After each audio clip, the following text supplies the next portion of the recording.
My name is Ethan, and by the age of 24, I had built a thriving company worth millions, all without setting foot in a university classroom. For years, I quietly helped my cousin whenever he struggled with money, even while he mocked the way I lived and dismissed my choices. Then, at his engagement party last month, he looked me dead in the eye and said I was nothing more than a lucky dropout whose so-called success wouldn't last. What he didn't realize was just how far ahead I truly was.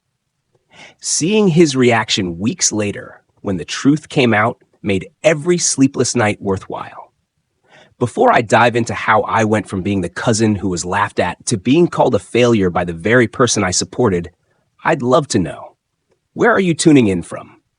And if you've ever felt underestimated by people you trusted most, hit that like button and subscribe. I was raised in a small working-class town in Ohio where everyone believed success came with a degree and a stable 9-to-5.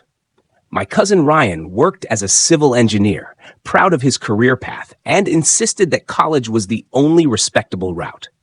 His best friend, Mark, a high school math teacher, nodded in agreement every time. From the beginning, I knew I didn't quite fit their mold. While they signed up for extra classes and joined school clubs, I was busy trying to earn money in creative ways. At 13, I had turned my neighborhood into my customer base by offering different packages for lawn care and even a referral program for loyal clients. By 17, I was repairing phones and laptops for neighbors at a fraction of the price charged by local stores, earning hundreds while others worked part-time at diners. Ryan brushed it off as childish hustles.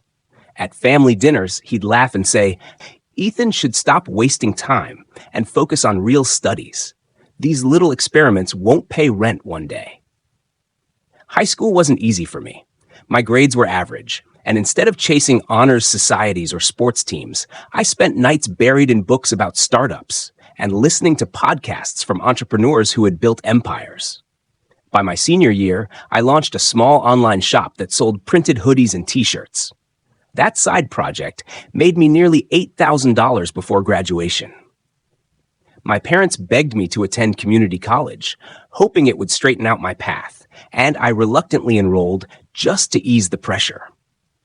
But after one semester, the truth was undeniable. I couldn't breathe in that rigid system. Professors lectured about business theory without ever having started one themselves. The assignments felt like busy work. I told Ryan and Mark I wanted to drop out and build something of my own, and the argument nearly tore us apart. "You're setting yourself up for failure," Ryan snapped. "No one wants to be related to a broke college dropout." Still, I walked away at 19 with nothing but $1,800 saved from odd jobs and my side hustles. The first year nearly broke me. I rented a rundown studio in a sketchy neighborhood, surviving on instant noodles and dollar store groceries. I worked 16 to 18 hours every single day, pouring everything into my ideas. And I failed, again and again. My first e-commerce store collapsed when suppliers shipped faulty products. A social media consulting gig drained me because I charged too little and worked myself into the ground. Even my attempt at selling handmade crafts barely paid for my bus fare. Each failure taught valuable lessons that no college course could provide.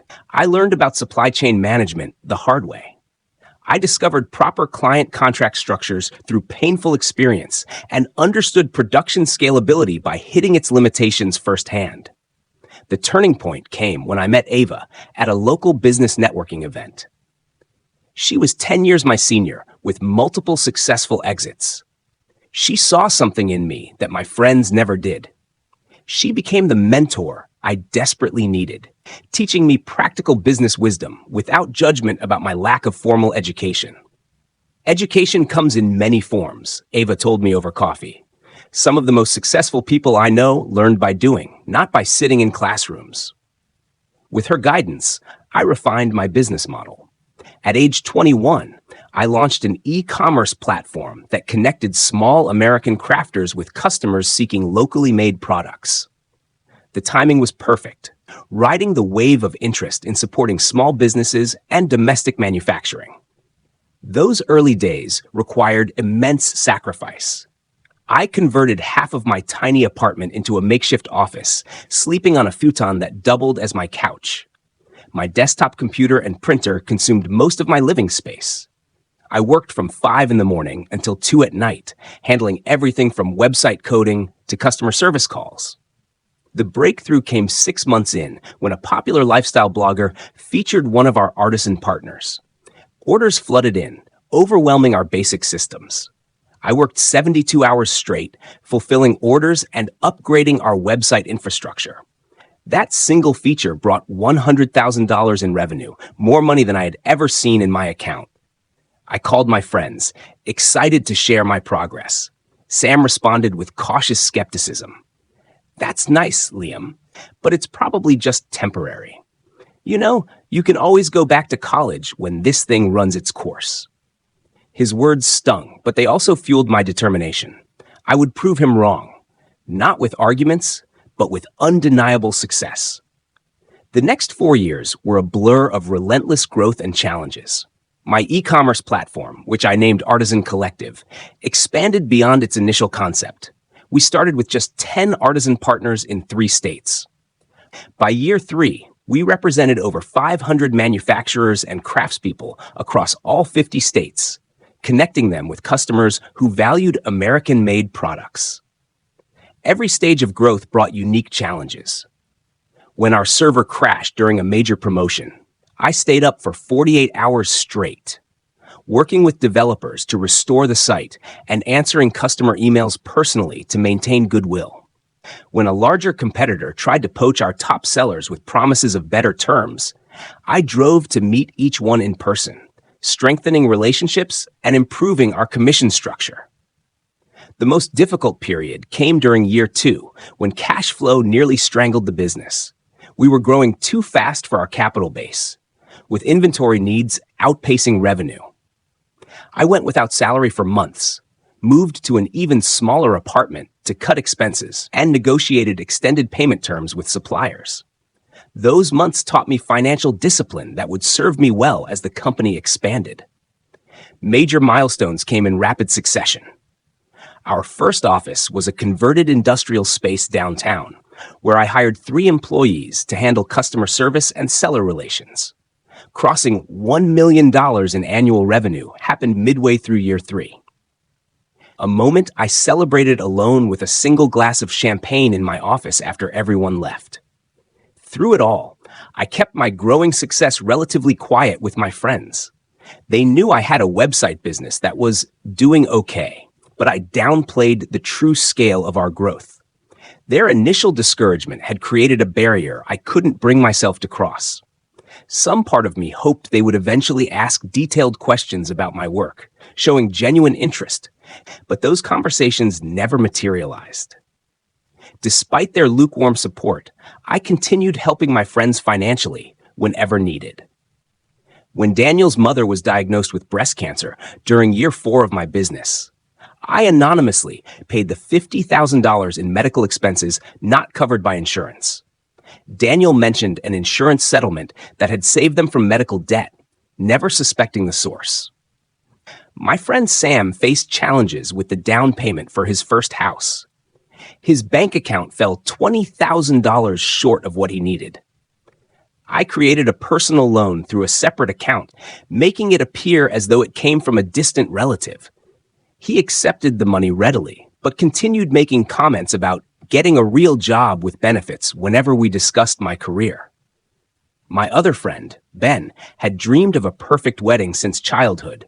When his fiancée, Sarah, lost her job 6 months before the ceremony, I covered the $30,000 shortfall for the venue and catering. Ben knew the money came from me, but minimized my contribution at friend gatherings, referring to my little website business that was having a good year. The disconnect between my actual success and my friend's perception created an increasingly painful internal conflict. By day, I led strategy meetings for a multi-million-dollar company, made decisions affecting hundreds of partner businesses, and negotiated with major retail chains for exclusive collections. By night, I fielded texts from friends who treated me like the college dropout who got lucky with an internet thing. My company headquarters expanded to a full floor in a downtown office building with 25 full-time employees and a robust internship program. Our valuation reached $10 million after a profile in Business Insider brought attention from several investors. I maintained majority ownership, turning down acquisition offers that would have made me wealthy, but cost me control of my vision. As Sam's engagement party approached, I made a decision. It was time to be honest about my success. Not to boast, but to finally break through the misconceptions and perhaps gain the respect I had been seeking for years. I purchased a substantial gift, a fully paid trip to the Caribbean for their honeymoon, and planned to present it along with the truth about my business at his party. The night before the party, I rehearsed what I would say. I was no longer the uncertain 19-year-old seeking approval. I was a successful entrepreneur who had created opportunities for hundreds of American manufacturers and dozens of employees. Surely that would finally earn my friends respect and change how they viewed my unconventional path. I couldn't have been more wrong. The evening of Sam's engagement party began pleasantly enough. Their rented venue looked exactly as it had throughout my childhood, with the same furniture and pictures lining the walls. My mother greeted me with her typical restrained affection, a quick hug and pat on the back. "You look nice, Liam. Did you cut your hair?" It was the same haircut I had maintained for 3 years. Sam arrived with his fiancée, both dressed immaculately in business casual attire that subtly communicated their upper-middle-class status. Daniel and Ben came shortly after, with Daniel immediately launching into stories about his recent promotion at the accounting firm where he followed in our father's footsteps. "The partners are already hinting that I might make junior partner next year," he announced while helping arrange appetizers. Youngest in firm history. Throughout the pre-dinner conversation, my career received not a single inquiry. When Ben briefly mentioned seeing an article about e-commerce growth, my brother quickly steered the conversation toward his son's Little League achievements. Dinner itself was my mother's traditional pot roast with all the fixings, served on the good china reserved for special occasions. My father sat at the head of the table, accepting compliments about his youthful appearance with practiced modesty. "50 looks good on you, Dad," Thomas said, raising his glass.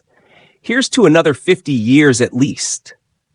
The moment felt right as dessert was served. I had waited patiently through discussions of neighborhood gossip, Daniel's children's accomplishments, and Ben's upcoming vacation plans. No one had asked a single question about my life or business. "Guys," I began, my heart racing despite my outward composure. "I wanted to share some news about my company." My father nodded absently, already reaching for another slice of birthday cake. "Artisan Collective was recently valued at $10 million, I continued.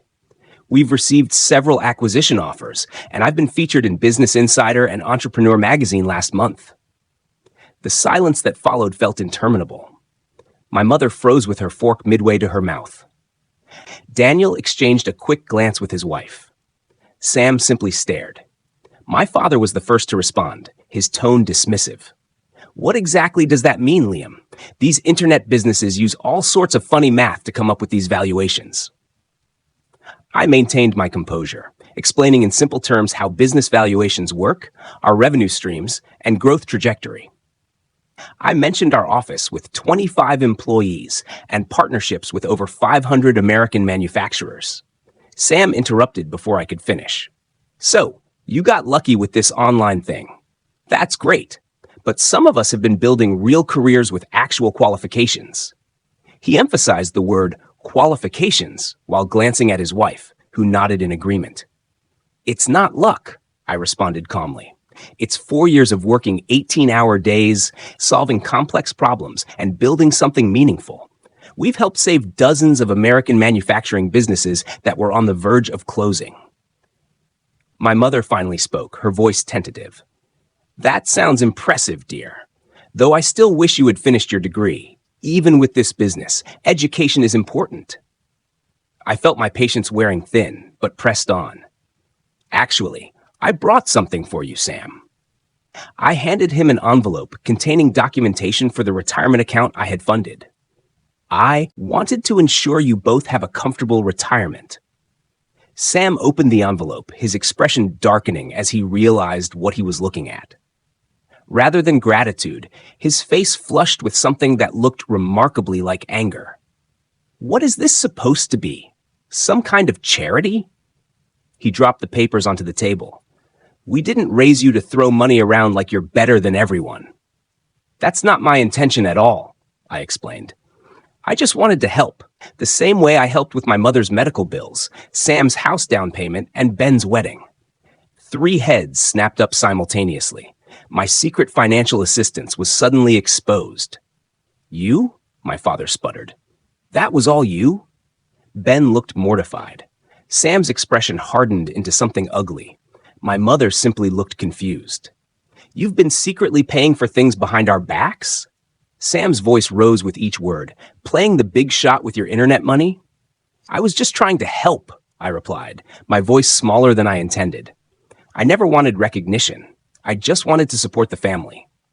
Support? Sam interjected. By making us feel like charity cases?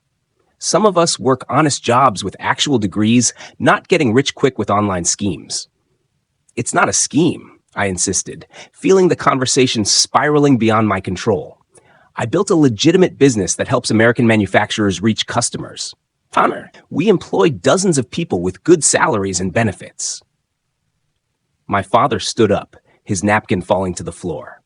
You drop out of college against our advice, disappear into your little internet world, and now you come back throwing money around like you have all the answers. That's not what I'm doing, I protested, fighting to keep my voice steady. You think your money makes you successful? He continued, his voice rising further. You're still just an uneducated failure who got lucky. Anyone can get lucky. The room fell silent. My mother gasped softly, but said nothing in my defense. Daniel looked down at his plate, a slight smile playing at the corner of his mouth. Ben appeared torn between embarrassment and agreement. Liam, my mother finally whispered, too late and too quietly to matter. No, my father continued, now fully enraged. I have worked my entire life the right way. I got an education, built a respectable career, raised a family. I will not be shown up in my own home by my dropout friend. I stood slowly, gathering my purse. I should go. Yes, you should, my father spat. Get out of my house, you lowlife. Your money doesn't make you part of this family. We have standards.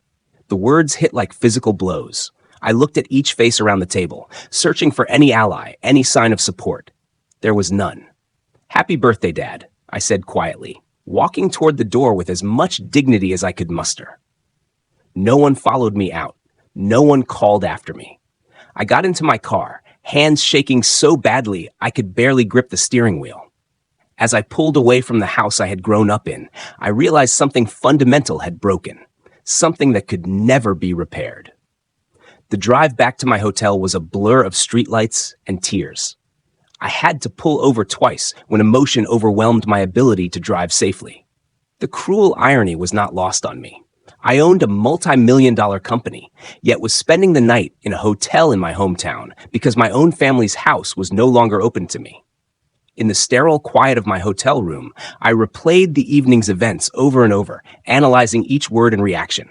Had I been too forward? Too proud? Had I misread our family dynamic? All these years, the financial help I had provided now felt like a foolish attempt to buy the approval I could never earn through my achievements alone. I pulled out my laptop and began documenting every cent I had given my family over the years. The list was substantial.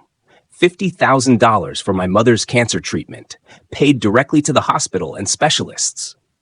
$20,000 for my brother's house, covering not just the down payment, but additional renovations he had requested months later. $30,000 for my sister's wedding, including the venue catering and the honeymoon she never knew I funded. Countless smaller expenses. My father's car repair last winter, $1,500. My mother's kitchen renovation, $10,000. Christmas gifts, Birthday presents, emergency expenses, all quietly handled through accounts designed to obscure their source. Nearly $150,000 in total, not counting the retirement account my father had just rejected. Money I never expected to be repaid, given freely out of love for a family that had just called me trash. My phone lit up with a text from Daniel around midnight. Dad is still upset, but he'll get over it. You know how he gets when his authority is challenged. No apology, no acknowledgement of the horrific things said, just an expectation that I would absorb the abuse and return to the family dynamic as if nothing had happened. I did not respond. The next morning, I contacted a therapist in the city where I normally lived. Dr. Richardson agreed to an emergency virtual session that afternoon. Family wounds cut deepest, she observed after I recounted the dinner, especially when they target the very things we have worked hardest to overcome. Over the following days, Dr. Richardson helped me understand the complex dynamics at play. My success threatened the family hierarchy and the values my parents had built their lives around. My financial assistance, rather than earning gratitude, had created resentment by highlighting a shift in power dynamics they were not prepared to accept. Your father's identity is built around being the provider and authority, she explained. Your success challenges both roles. I began a journaling practice, documenting not just the previous night, but patterns throughout my childhood. Subtle ways my entrepreneurial spirit had been discouraged. Times when academic achievements were celebrated while business successes were minimized. The constant reminder that without a degree, I would never truly succeed. This process revealed how deeply I had internalized these messages. Despite outward success, part of me still felt like the family failure, the dropout who had something to prove. This explained my reluctance to openly discuss my achievements and my continuous financial support without recognition. A week after the disastrous dinner, my friend Sam called. I let it go to voicemail. Liam, please call back. Dad feels bad about what happened. We all do, but you have to understand how it looked. You coming in and basically showing off your money. It was insensitive to the rest of us who worked hard for our careers. I deleted the message without returning the call. The narrative twist was breathtaking. Somehow, I had become the villain for simply stating facts about my business after years of minimizing my success. My friend Ben texted next. Family is family. Let's move past this. No apology there either, just an expectation that I would accept my designated role and the treatment that came with it. 2 weeks after the dinner, I made a decision that felt both terrifying and liberating. I would prioritize self-respect over toxic family dynamics. The beach house I had purchased in Naples, Florida, the previous year as an investment property would become my new home. Before leaving, I wrote a letter to my parents. Not an angry tirade, but an honest expression of hurt and disappointment. Dear Mom and Dad, I have spent years seeking your approval and respect. I have supported our family financially while downplaying my success to avoid making anyone uncomfortable. Despite building a multi-million-dollar company that helps preserve American manufacturing jobs, I have been made to feel like the family failure because I chose a different path than the one you prescribed. When Dad called me uneducated trash and a low life, it revealed how you truly see me. No amount of success will ever change that perception. I cannot continue to participate in a relationship where my worth is measured by credentials rather than character and achievement. I will always love you both, but I need to create distance for my own well-being. I hope someday we can rebuild our relationship on a foundation of mutual respect. Love, Liam. I sealed the letter and mailed it from the post office personally. No response came in the days that followed. With the help of my executive assistant, I arranged for my personal belongings in Ohio to be packed and shipped to Florida. I instructed her to donate most of my furniture and clothing to local charities, wanting a fresh start with minimal baggage, both literal and figurative. My company could be run remotely with occasional trips back for important meetings. The leadership team I had built over the years was strong enough to handle day-to-day operations without my physical presence. As I boarded the plane to Florida, I felt a complex mixture of grief and freedom. The family I had tried so desperately to please was behind me, but so was the burden of seeking approval I would never receive. Naples, Florida, greeted me with warm sunshine and salt-scented air, a stark contrast to the gray Ohio winter I had left behind. My beach house stood on a quiet stretch of shoreline, a modern two-story structure with floor-to-ceiling windows facing the Gulf of Mexico. I had purchased it as an investment property the previous year, but had only visited twice for brief vacations. The property felt impersonal when I first arrived, like an upscale hotel rather than a home. The real estate agent had handled the furnishing with standard luxury vacation home decor, attractive but soulless. Making this house truly mine became a form of therapy. I started with the primary bedroom, replacing the generic beige bedding with handcrafted quilts from one of my artisan collective crafters in North Carolina. The mass-produced art came down, replaced with original pieces from emerging American artists I had discovered through the business. Each morning, I woke to the sound of waves and the sight of authentic creativity surrounding me. The kitchen transformation came next. I installed open shelving to display handmade pottery from our Vermont and New Mexico partners. The industrial-grade appliances remained, but now colorful hand-woven textiles and locally crafted wooden serving boards warmed the space. Establishing routines became essential to my healing process. Each morning began with a sunrise walk along the beach, feet in the cool sand, collecting shells, and watching dolphins arc through the waves offshore. I found a local coffee shop run by a Cuban-American family where I became a regular, greeted by name rather than order. Running the business remotely proved easier than anticipated. Video conferences replaced in-person meetings, and our established systems functioned smoothly with minimal adjustment. Without the daily commute and office distractions, I found myself more productive, making clearer decisions from my peaceful new headquarters. My executive team visited after the first month, spending days in strategic planning sessions on my oceanfront deck. Several commented on the positive change they noticed in my leadership style. "You seem more centered, Marcus," my operations director observed, "more confident in your decisions." He was right. Without the undercurrent of seeking family approval, my business instincts flowed more naturally. I trusted my judgment without the shadow of my father's criticism hanging over each choice. Community involvement became another anchor in my new life. I joined the local Chamber of Commerce and a business women's networking group. Unlike in my hometown, where I had downplayed my success, here, I was open about my company and achievements. The respect came naturally, without the baggage of who I had been before my success. I befriended Eliza, the owner of a local art gallery, who introduced me to her circle of friends.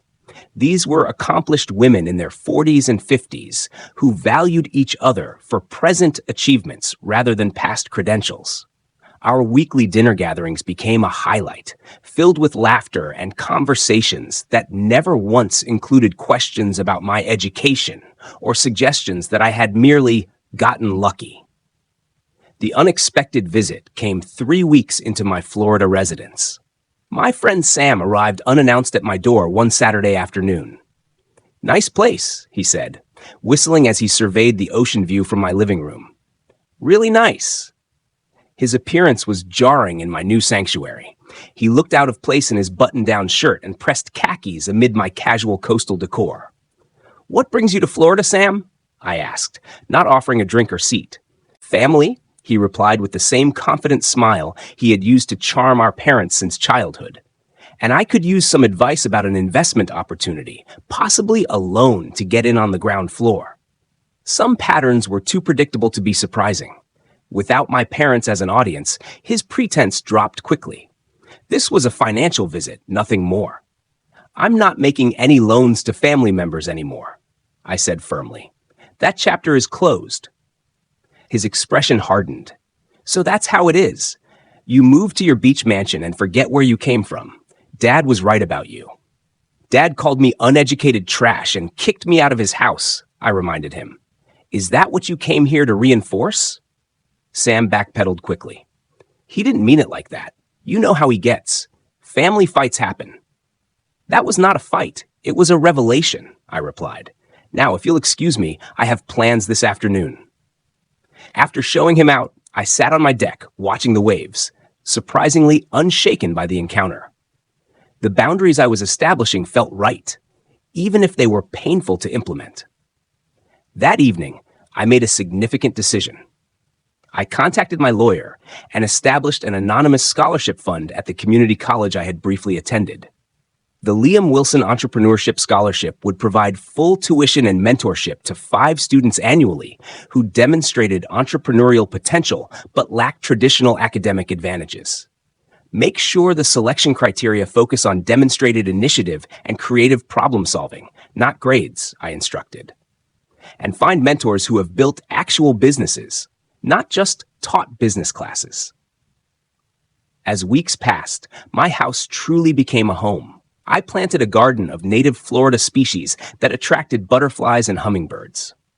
I adopted a rescue dog, a mixed breed named Charlie, who accompanied me on beach walks and slept at the foot of my bed. His uncomplicated affection was a daily reminder of how relationships should feel. I found unexpected peace in solitude. Without the constant underlying anxiety of family judgment, I discovered aspects of myself previously overshadowed by that stress. I took a pottery class at a local studio, terrible at it, but enjoying the meditative process. I tried paddleboard yoga, spending more time in the water than on the board, but laughing through each attempt. 6 weeks turned into 2 months, then 6 weeks. The pain of family rejection remained, but transformed into something less acute, more like an old injury that occasionally ached rather than a fresh wound. I was building something new here. Not just a home, but an authentic life aligned with my values rather than someone else's expectations.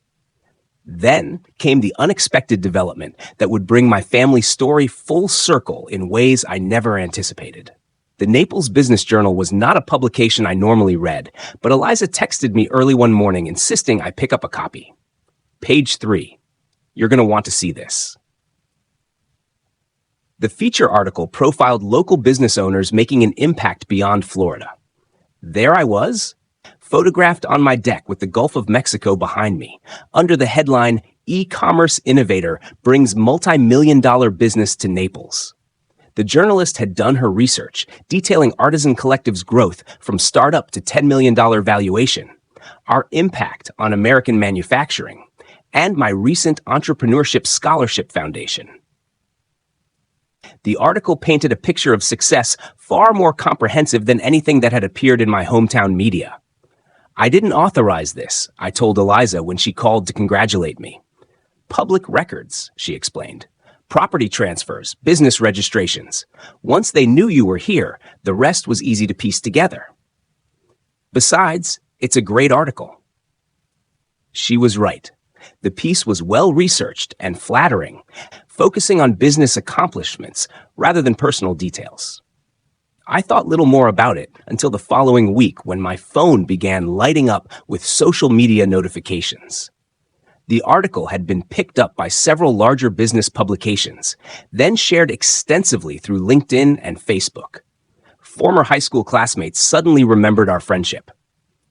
Teachers claimed they had always seen my potential. Most surprising were the messages from several small business owners in my hometown, thanking me for representing what was possible without following traditional paths. "You inspired me to finally launch my business," wrote one former classmate. "If you could build something so substantial without a fancy degree, maybe my idea has merit too." The local newspaper in my hometown ran a condensed version of the article with an additional angle. Local entrepreneur makes national impact. The irony was not lost on me. The same community that had subtly reinforced my parents' disappointment now celebrated me as a hometown success story. Through this ripple effect of publicity, my family inevitably discovered the full extent of my success. The first sign came as a friend request from my cousin Susan, followed by several other extended family members who had previously shown little interest in my life. Then came the text from my mother. "Saw the article about your company.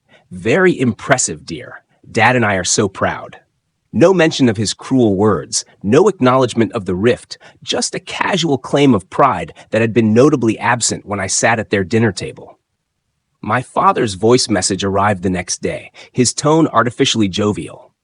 Liam, big news about your company in the paper. Always knew you had it in you. There seems to have been a misunderstanding last time we spoke. Call me back when you can. A misunderstanding. That was how he characterized calling his son uneducated trash and ordering him out of his house. 5 days later, my mother texted again. We are thinking of visiting Florida next month. Would love to see your new place. Let us know if that would work for you. The message landed like a stone in my stomach. 6 weeks of healing, of building a new life free from their judgment. And now they wanted to simply appear at my doorstep as if nothing had happened. I did not respond immediately, instead scheduling an emergency session with Dr. Richardson. You have several options, she advised after listening to my concerns. You can decline the visit entirely. You can agree, but set strict boundaries about what you will and will not discuss. Or you can see this as an opportunity for honest conversation that might lead to healing, though that requires their willingness to acknowledge the harm done. After careful consideration, I texted my mother. You and Dad are welcome to visit, but we need to have an honest conversation about what happened at his birthday dinner before we can move forward. Please let me know if you are open to that kind of discussion. Her response came quickly. Of course, dear, we just want to put this behind us and be a family again. The phrasing troubled me. That desire to put this behind us without addressing it directly. But I confirmed dates for their visit the following month. As the day approached, I prepared both practically and emotionally. I arranged for them to stay in a nearby hotel rather than my home, preserving my personal space. I role-played difficult conversations with Dr. Richardson, practicing setting boundaries without becoming defensive. My parents arrived on a sunny Tuesday afternoon. I met them at a beachfront restaurant for lunch, a public setting that would help moderate the initial interaction. They looked smaller, somehow less intimidating than they had in Ohio. My father's confident posture seemed diminished. My mother more nervous than I remembered. They both dressed formally despite the coastal setting. My father in a button-down shirt and slacks. My mother in a structured dress better suited to church than beach dining. This place is something else, my father said, gesturing at the turquoise water visible through the restaurant windows. You've done well for yourself, Liam. The slight emphasis on for yourself did not escape me. The implication that my success existed in isolation from family values. Thank you, I replied, simply not filling the awkward silence that followed. My mother jumped in with small talk about their flight, the weather, how different Florida was from Ohio. I responded politely, but did not help carry the conversation. Finally, after our food arrived, my father cleared his throat. About what happened at my birthday dinner. Things got a bit heated. You called me uneducated trash and a low life, I stated calmly. You told me to get out of your house and that my money didn't make me part of the family. His face flushed. I was surprised by the news about your business. It caught me off guard. I may have overreacted. Not an apology, an excuse. I need to understand, I continued, maintaining eye contact. Was that reaction about me sharing my success or about learning I had been helping the family financially? Both, my mother interjected. It felt like you were showing off, Liam, like you were saying you're better than us now. I never said or thought that, I replied. I spent years hiding my success to avoid making anyone uncomfortable. I helped financially because I could, and I wanted to support the family I love. My father shifted uncomfortably. Well, the way you presented it was very forward, and finding out you were behind those other things, it felt like charity we never asked for. The conversation continued in this vein throughout lunch. No genuine apology emerged, just justifications and attempts to minimize the severity of what had transpired. The subtext became increasingly clear.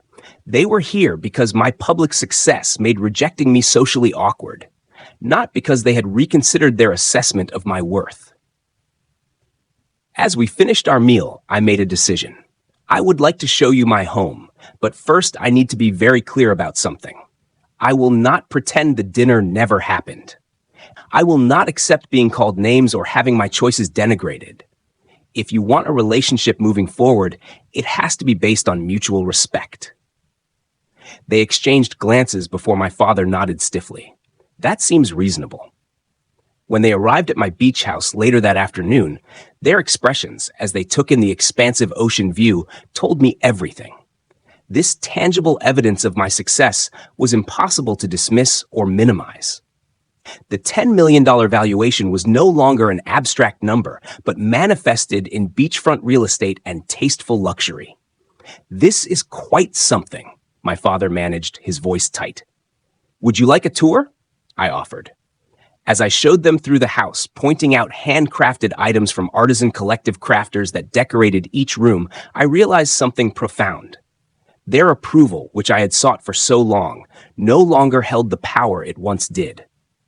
I was proud of this home and the business that made it possible, regardless of their reaction.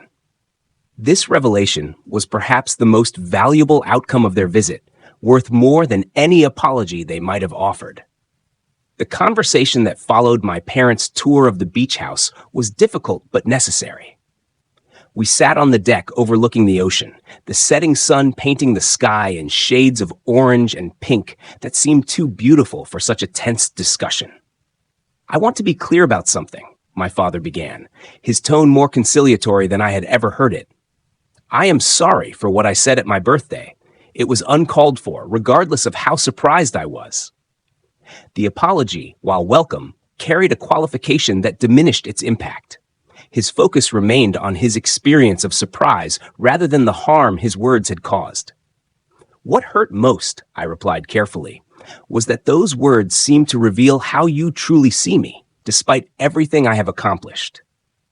My mother reached across the table, not quite touching my hand, but gesturing toward it. We have always been proud of you, Liam.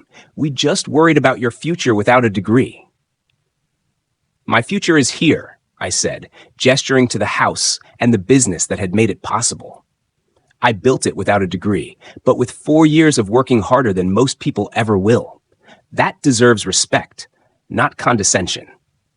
My father shifted uncomfortably. The business world can be fickle. Companies rise and fall overnight. We just wanted security for you. I understand that concern comes from love, I acknowledged, but there's no perfect security in any path. Plenty of people with degrees struggle financially, while others without formal education thrive. What matters is recognizing there are multiple valid paths to success. The conversation continued for hours as the sun set and stars appeared over the Gulf. No dramatic reconciliation occurred. No tearful group hug that magically healed decades of misunderstanding. Instead, we reached a fragile understanding, a starting point rather than a conclusion. Moving forward, I explained as the evening drew to a close, I am open to rebuilding our relationship, but with clear boundaries. I will not accept being demeaned for my educational choices or having my success attributed to luck rather than hard work and skill.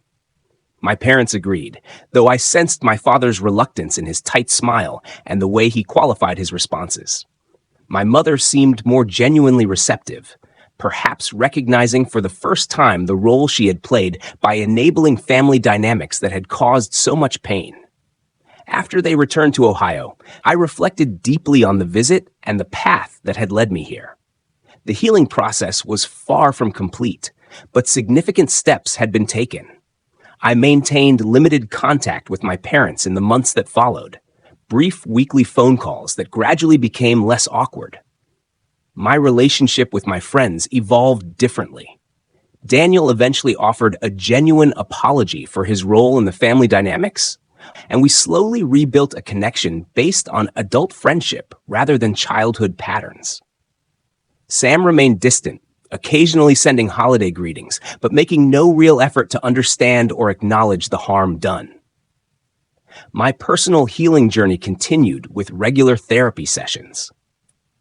Dr. Richardson helped me recognize how family trauma had shaped my approach to business and relationships, creating patterns of seeking validation through achievement and financial generosity. Success is not a substitute for self-worth, she reminded me, and family approval cannot be purchased no matter how much you give.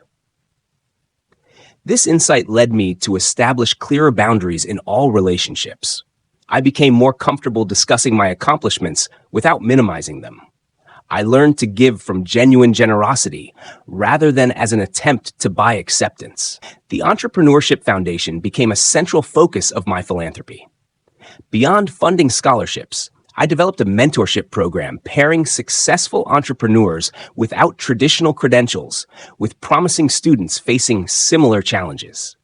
Witnessing their growth and success brought a satisfaction deeper than any family approval could provide. My friend circle in Naples expanded, creating a chosen family based on mutual respect and genuine connection. Our weekly gatherings became a source of joy and belonging I had never experienced in Boston. These relationships, freely chosen and maintained, taught me what healthy support should feel like. The beach house transformed completely over time, every room reflecting my authentic taste and values rather than generic luxury. The garden flourished with native plants that attracted wildlife. Charlie, my rescue dog, gained a companion when I adopted a second dog from the local shelter, a senior retriever named Luna, who everyone had overlooked. Running Artisan Collective remotely proved so successful that I implemented flexible work policies for all employees, allowing them to work from anywhere for part of the year. Productivity increased, and employee satisfaction scores reached all-time highs. 1 year after my move to Florida, I hosted a dinner party for my new friends. As we gathered around the table on my deck, watching dolphins play in the sunset waves, I realized how completely my life had transformed from that painful night at my parents' house. To chosen family, Eliza toasted, raising her glass, and to having the courage to prioritize respect over obligation. The sentiment captured exactly what I had learned through this journey. Family connections are valuable, but not at the cost of dignity and self-respect. Success cannot be measured solely by degrees or traditional achievements, but by the lives we touch and the positive impact we create. Most importantly, I learned that forgiveness does not require forgetting or continuing to accept harmful treatment. True forgiveness is an internal process of releasing anger and resentment while still maintaining boundaries that protect your well-being. My story is still unfolding, as all our stories are. The relationship with my parents continues to evolve, sometimes progressing, sometimes regressing to old patterns. I maintain my boundaries with compassionate firmness, accepting that complete understanding may never come, but refusing to compromise my self-worth in seeking it. If my experience offers any wisdom worth sharing, it is this: your value is not determined by others' perceptions, especially those clouded by outdated beliefs or expectations. Success comes in countless forms, often unexpected ones, and sometimes the most painful rejections lead to the most authentic and fulfilling paths forward. Have you ever had to choose between family expectations and your own path? Did you face criticism for taking an unconventional route to success? Share your experience in the comments below. Remember to like and subscribe if this story resonated with you. And hit that share button to help others who might be struggling with similar family dynamics. Thank you for listening to my journey. And remember that sometimes the family we create is more important than the one we were born into.